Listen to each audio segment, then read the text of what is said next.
L'œuvre de Dieu. C'est le thème de ma vidéo aujourd'hui. L'œuvre de Dieu.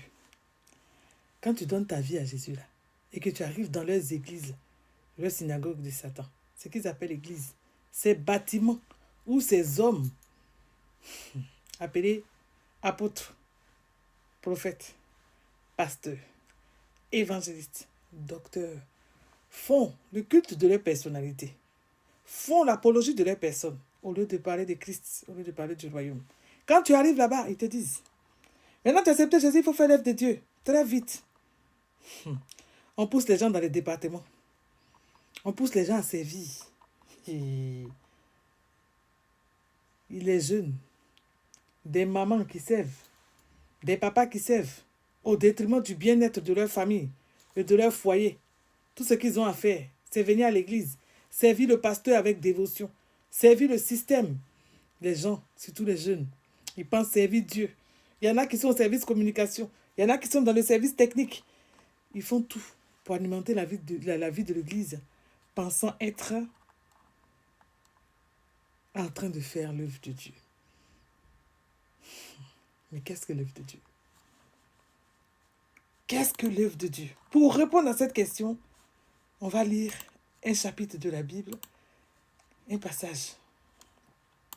Ce passage-là se trouve dans Jean 26, Jean 6, les versets 27 à 28. Jean 6, 27 à 29. Il dit, Jésus parlait, travaillez, non pour la nourriture qui périt, mais pour celle qui subsiste, pour la vie éternelle, et que le Fils de l'homme vous donnera, car c'est lui que le Père, que Dieu a marqué de son sceau.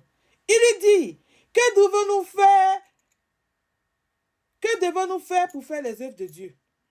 Parce qu'aujourd'hui, parmi vous, il y a plein qui ont donné leur vie, qui sont chrétiens, mais qu'est-ce que je peux faire pour faire l'œuvre de Dieu?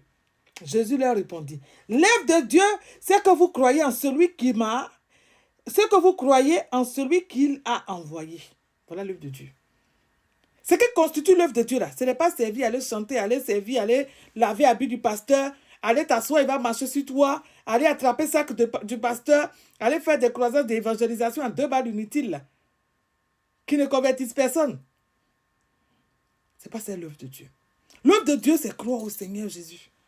Parce qu'on vous a peint l'œuvre de Dieu comme étant un service. On vous a peint l'œuvre de Dieu comme étant quelque chose qu'il faut faire pour faire avancer l'œuvre de Dieu. Ils vont jusqu'à dire, il faut donner et que les dîmes et les offrandes servent à l'avancement du règne de Dieu. Pourquoi vous mentez comme ça? L'œuvre de Dieu n'a pas besoin d'argent. L'œuvre de Dieu, ce n'est pas quelque chose de matériel. L'œuvre de Dieu consiste en croire à Jésus et en celui qui a envoyé Jésus, c'est-à-dire à croire en Dieu. Pendant des années, oh oui, il faut faire l'œuvre de Dieu. Et il y a plein de chrétiens qui culpabilisent parce que pour eux, ils sont dans la maison de Dieu, ils ne servent pas Dieu, ils doivent servir Dieu. Mais servir Dieu, ce n'est pas le service.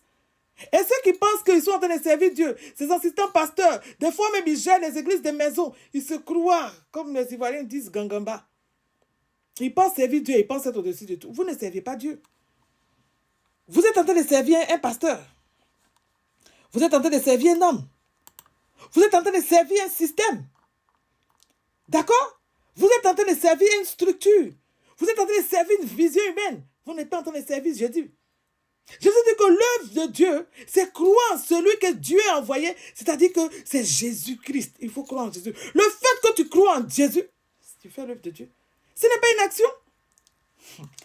Ah oui, il faut donner pour l'œuvre de Dieu. Il faut travailler dans la maison de Dieu. La maison de Dieu, c'est où?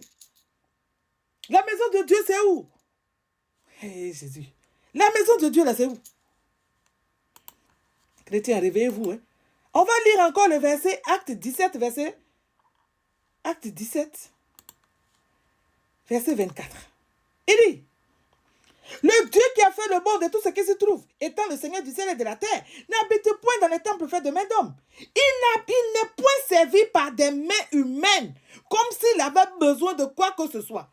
De la Bible dit, dans Acte 17, verset 25, que Dieu n'est pas servi par les mains humaines comme s'il avait besoin de quoi que ce soit. D'accord? Donc quand vous devenez pasteur, apôtre, docteur, et puis vous faites le malin, on dirait qu'on ne peut pas respirer là. Vous ne faites rien. D'accord? Comme s'il avait besoin de quoi que ce soit. Il dit, n'est pas servi par des mains d'hommes. Comme s'il avait besoin d'être servi. Comme s'il avait besoin de quoi que ce soit. Lui qui donne à tous la vie et la respiration et toutes choses. Ce verset montre que Dieu n'a pas besoin de vos matériels. Dieu n'a pas besoin de votre, je ne sais pas, oh, il faut être disponible pour Dieu. On voit des gens qui restent à l'église jusqu'à 4 heures du matin. Des gens qui dorment dans les églises. Et des femmes qui détruisent leur foyer. Des jeunes qui détruisent leur jeunesse. D'accord? Des jeunes exploités. Aujourd'hui, on trouve l'esclavage moderne dans l'église. Les choses doivent être à la disposition du pasteur. Quand on parle, où sont tes œuvres? Tu as fait quoi? Moi, j'ai bâti une église. Il y en a un américain qui parle. Mon église, c'est ceci, c'est là. Et quand je partais et bâtissais la cité de Babylone, et que nanana, ma femme a une vision. Donc, si ta femme a une vision, la cité là, c'est pour Dieu. Hein? C'est pour Dieu. Vous donnez votre argent, vous pensez que vous êtes en train de travailler pour que l'œuvre de Dieu avance. La Bible dit que c'est le Saint-Esprit qui convainc le monde de péché, de justice et de jugement. L'œuvre de Dieu a besoin de Dieu. L'œuvre de Dieu a besoin que vous acceptez Jésus comme Seigneur et Sauveur. Au lieu de vous convertir, vous ne vous convertissez pas. Au lieu de suivre Jésus, vous suivez un homme.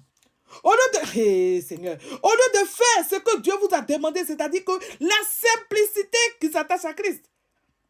Il est de même que le serpent séduisit Ève par la ruse. Je crains que mon cœur ne soit séduit et se détourne de la simplicité qui s'attache à Christ, à l'égard de Christ. D'accord? Tout ce qu'on veut faire, il faut donner, il faut donner. Mais l'œuvre de Dieu, ce n'est pas un département. L'œuvre de Dieu, ce n'est pas chanter à l'église. L'œuvre de Dieu, ce n'est pas un micro. L'œuvre de Dieu, ce n'est pas venir se jouer, faire les one-man show. Et puis venir faire comme si, faire l'apologie de ses biens, montrer ses voitures. Aujourd'hui, ils sont rentrés dans une certaine spiritualité christique qui n'existe même pas dans la Bible. D'accord? Une certaine spiritualité christique qui n'existe même pas dans la Bible. Et là où c'est rigolo, voilà quelqu'un. Toi, tu allais te présenter aux élections présidentielles. Tu dis que la spiritualité, on a tout. Ton petit corps, là, on a balancé ça là-bas dans les abîmes de ceux qui ne doivent pas participer à l'élection présidentielle. Là. On a jeté ton petit corps là. Tu as dit quoi? Spiritualité, là, tu n'as pas venu mettre ton nom sur la liste électorale. Là. Tu quittes là. Tu t'en vas à la députation. Pour ne pas dire élection législative. Tu es parti là-bas, de la vendoiture. Tu as tapé poteau. Tu as fait laisser tes dents là-bas. Spiritualité, là, tu n'as pas fait gagner l'élection. Hein. Tu as envie de distraire les gens. Aujourd'hui, tu fais comme si tu dénonces les pasteurs. Mais il dit, tu n'as pas lu la Bible. Hein? Quand Zachée a compris la vérité, il a remboursé à tous ceux qu'il a pris. Et tous ceux qui estimaient avoir pris leur argent, Zachée, il a donné. D'accord? C'est toi qui nous disais ici que la dîme est le salaire des pasteurs.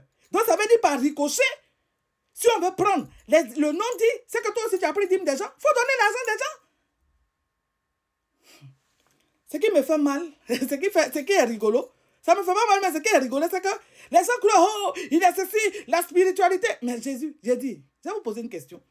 Quand Paul et Silas étaient dans la prison intérieure, d'accord, si la spiritualité christique, c'est de l'exotérisme, c'est une branche du New Age qu'ils sont en train d'envoyer dans le corps de Christ. Ils sont en train de préparer les gens. D'accord? Préparer les gens, c'est détourner de Christ. Ils sont en train, quand on vous dit que... Quand on veut dire que l'antéchrist, là, ça sera quelqu'un de connu.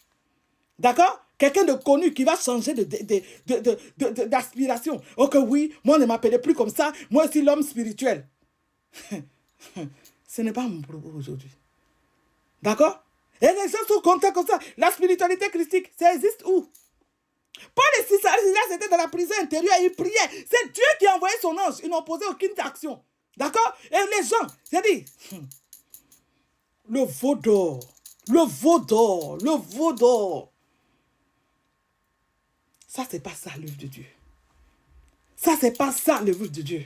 Avant de venir t'asseoir aujourd'hui pour me dire que tu dénonces les autres là, vous étiez ensemble avant là-bas. Vous étiez ensemble là-bas. Jean, toi, tu as trop changé. Pas donner l'argent des gens que tu as pris là. Faut donner l'argent. Dans tout cela, tu savais. Vraiment, il y a des gens qui ont foutaise, quoi. Ce qui me fait mal, ce qui est rigolo, c'est que les gens vont croire. Tu as tapé poteau, tu as tapé poteau 2 fois. Spiritualité, là, tu n'as pas fait avancer. Hein. Tu as envie de distraire les gens. C'est ceux qui n'ont rien à faire, là, qui vont t'écouter. N'importe quoi.